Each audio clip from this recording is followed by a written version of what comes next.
Now you flew out to Silicon Valley with a thousand subscribers in your pocket, right? And you sat down at the table and you had some conversations and walked away with some funding.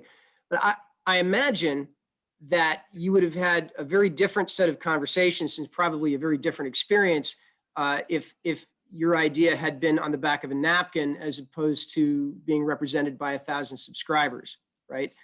Can you talk a bit about that? And I wonder, did that come up during those conversations, the fact that you had subscribers?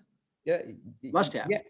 yeah. So I tell this to anybody. I try to mentor. There's other Naval Academy grads that are younger than I that want to be entrepreneurs, and I try to mentor them.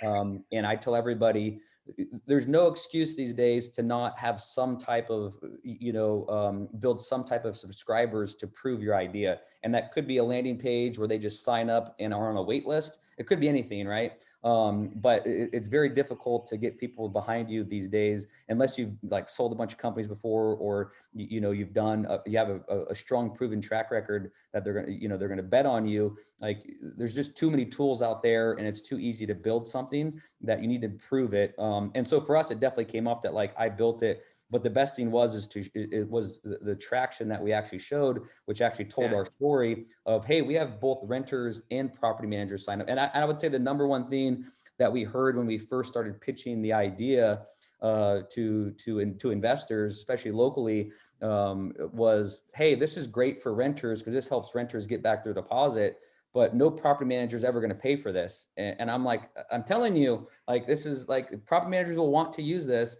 And now like, that's actually that's our customer and they distribute our product. But if we didn't have some of that initial proof, if I just kept talking about it, it probably would have been much difficult. When we could show that landlords were coming and signing up on their own without us paying, like that's what really, made it easier to articulate the long-term vision of the company.